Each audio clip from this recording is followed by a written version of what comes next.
මේක L900 drone එකේ battery එක මේක ප්ලග් කරාම චාර්ජ් වෙන්න ගන්නවා. ඊට පස්සේ බල්බ් එක නිවිපත් වෙනවා. චාර්ජ් එක අල්ලන්නේ නැහැ මේකට. බලමු මේක රිපෙයාර් කරගන්න පුළුවන්ද කියලා. ඉස්සෙල්ලාම අපි ගලව ගන්න ඕන. එන හයක් තියෙනවා. අපි බලමු ගලවලා. දැන් අපි බැටරි එක ගලව ගත්තා. මෙතෙන්දී නිල් වයර් එකෙන් බැටරි එකකින් එනවා 3.7ක්. රතු එක 7.7. ඇත් එක කළු වයර් එක. මේක අපි බලමු වයර් ටික පන්නලා චාර්ජර් එකට ගහලා චාර්ජ් වෙන්න අවශ්‍ය වෝල්ටේජ් එක එනවද කියලා මේකට.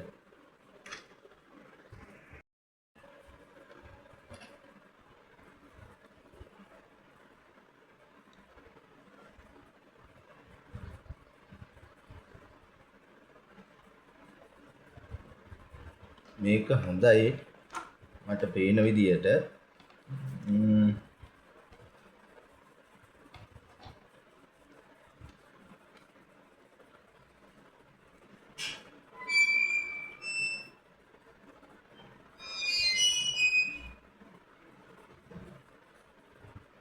ඔයාලට පේන්නේ මල්ටිමීටර් එකේ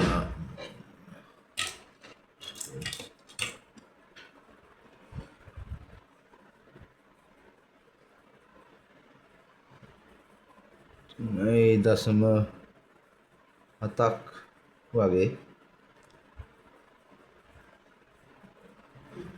මේ 0.2-3ක් මේ වගේ සාමාන්‍ය වශයෙන් පෙන්නනවා. ඒ කියන්නේ මේකේ අවුලක් නැහැ කියලා තමයි මම හිතන්නේ. අපි බලමු බැටරි එක චෙක් කරලා. දැන් එන මම බැටරි එක ගැලෙව්වා. ඔයගොල්ලන්ට පේනවා ඇති මේක රින එක මෙතන මේ පැත්තේ බැටරි එකේ ධන එක, මේක මේ පැත්තේ බැටරි එකේ රින එක. මං එතනින් මේක ගැලෙව්වා. ගලවලා චෙක් කරද්දී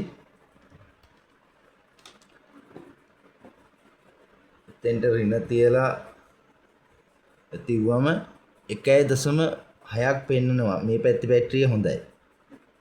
දැන් අපි මෙතෙන්ට ධන තියලා මෙතෙන්ට රින තිව්වම පෙන්වන්නේ නැහැ කිසිම දෙයක්. ඔයගොල්ලන්ට පේනවා ඇති කියලා මං හිතනවා. බලන්න.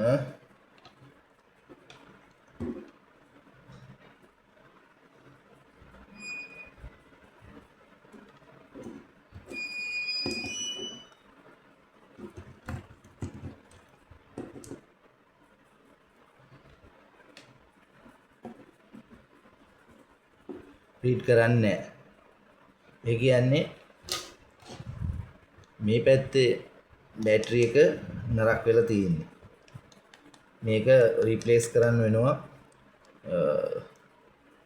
ඇති මම හිතන්නේ මම ඕගොල්ලන්ට පෙන්නනම් බැටරි එකක් ගෙනල්ලා. ඕගොල්ලන්ට පේනවා ඇති බැටරි දෙක වෙන් කරාම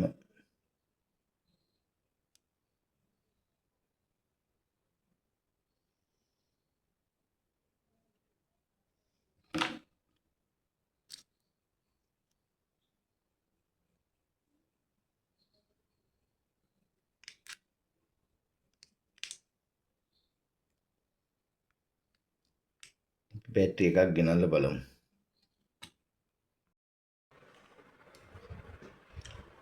දැන් මම බැටරි එකක් ගෙනාවා.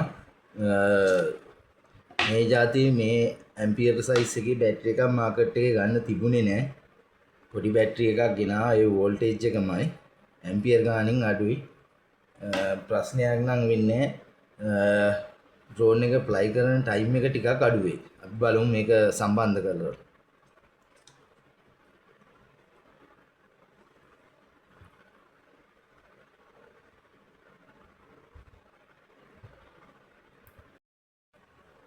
හොඳයි අපි සම්බන්ධ කරගත්ත අලුතෙන් ගෙන බැටරි එක මේකේ වයරින් වෙලා තියෙන්නේ මේ පැත්තේ බැටරි එකේ ඍණ මෙතෙන්ට ඊට පස්සේ මේ පැත්තේ බැටරි එකේ ධන එක මේ පැත්තේ බැටරි එකේ ඍණ එකට මේ බැටරි එකේ ධන එක මෙතෙන්ට නිල් එක ඇවිල්ලා තියෙන්නේ මේ අතරමැදින්. එතකොට තනි බැටරි මේ බැටරි එකේ වෝල්ටේජ් එක පමණයි මෙතනින් පිට වෙන්නේ 3.7යි. මේ දෙකම සම්බන්ධ වුණාම ශ්‍රේණිගතව 7.4ක වෝල්ටීයතාවයක් මෙතෙන්ට ලැබෙනවා. අපි බලමු ඉතුරු හරියත් පාසගෙන. එකට ඉතුරු කොටසත් මම සම්බන්ධ කරගත්තා. අපි බලමු ඊට පස්සේ චාර්ජර් එකට සම්බන්ධ කරලා.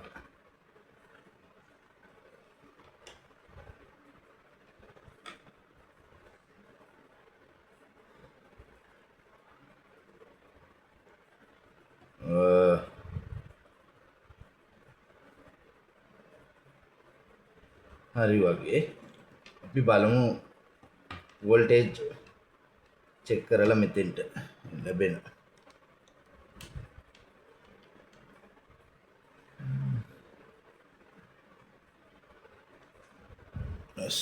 කරගත්තොත්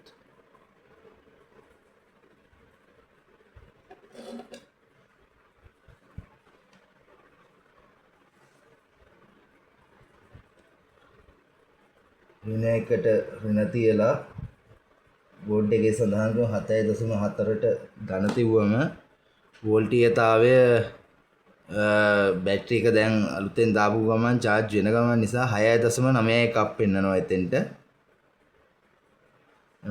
3.7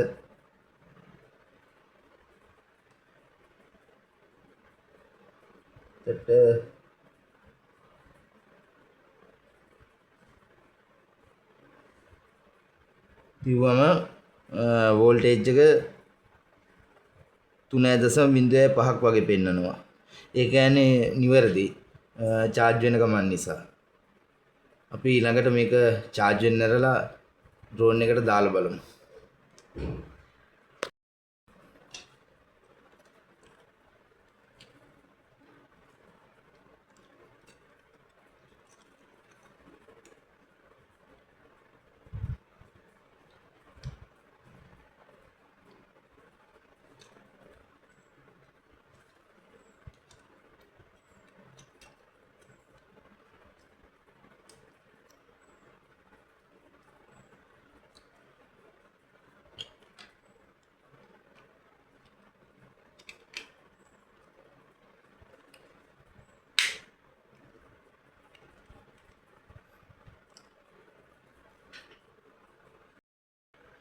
හොඳයි මම බැටරි එක charge කරගත්ත පොඩි වෙලාවක් අපි බලමු drone එකට දාලා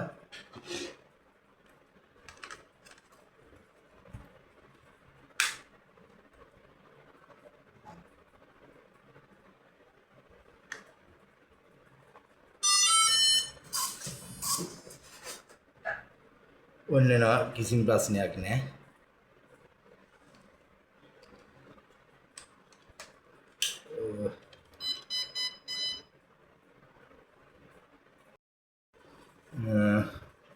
හොඳයි අපි ඊළඟ වීඩියෝ එකෙන් ඩ්‍රෝන් එක ෆ්ලයි කරලා බලමු. මම තවත් මෙවැනිම වීඩියෝ ගෙන එනවා. මේ වගේ වීඩියෝ වලට ආස කරන අය subscribe කරන්න. ස්තුතියි.